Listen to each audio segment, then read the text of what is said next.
everybody, it is Julie and I am your Wednesday vlogger.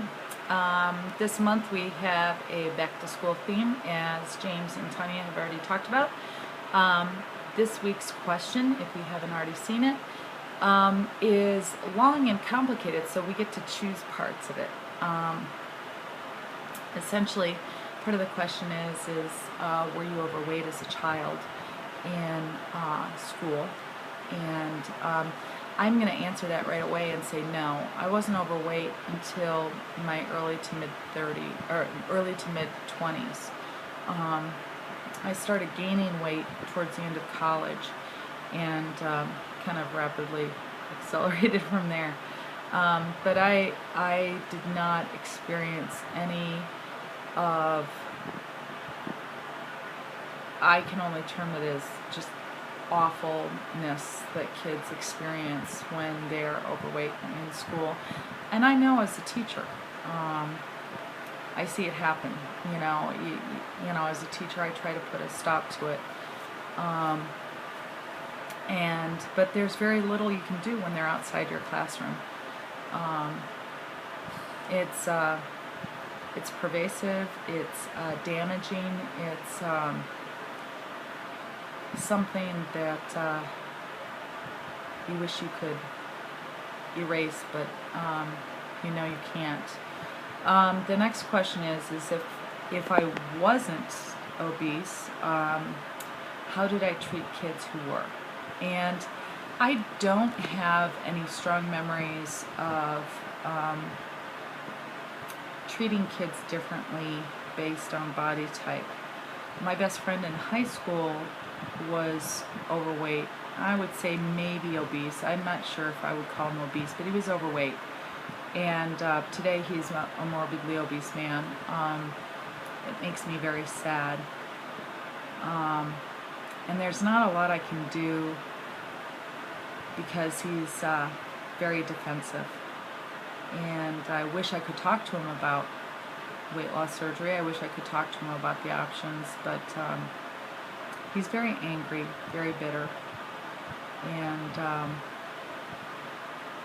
it makes me sad, it makes my heart break, because I love him very much. And it's hard to see your best friend from high school end up like that. But how did body image affect me growing up? I was kind of clueless, I have to say that, and still have a very hard time with my own body image. You know, when I look back at my photos of myself as a teenager, and I was thin and I thought I was fat, like a lot of teenage girls do. And I think that, and I say this especially for women because it seems to be very prevalent for women, but I can't discount that men don't feel the same thing because I've never been a man. But I do know what it's like to feel like a woman who feels pressure to have the gap in between the legs and a flat stomach and a perky chest. And I felt that as a teenager. I feel it as a 50-year-old.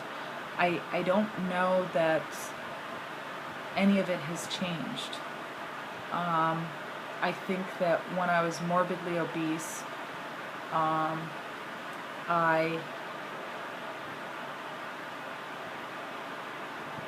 gave up. And I gave up trying to look nice, and I gave up trying to take care of myself. And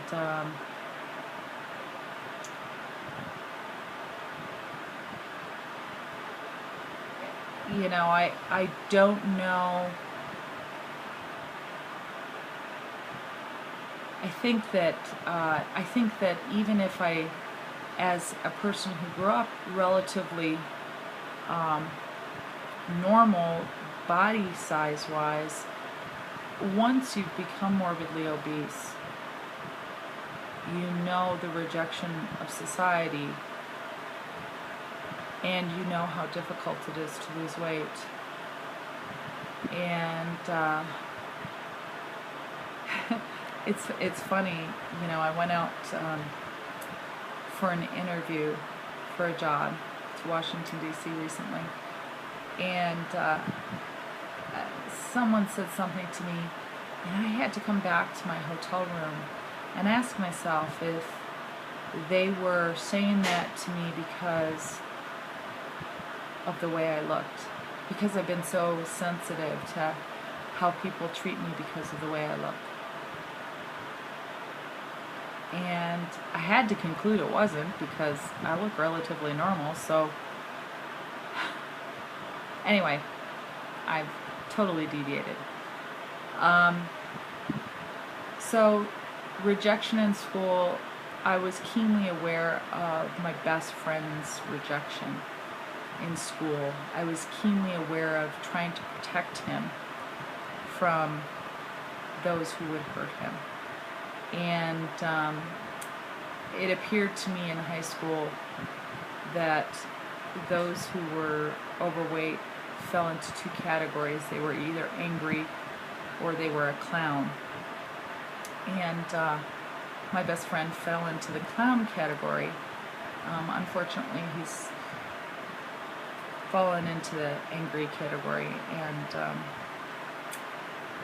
anyway, it's a sad question for me, because I've seen so many people, my best friend in high school,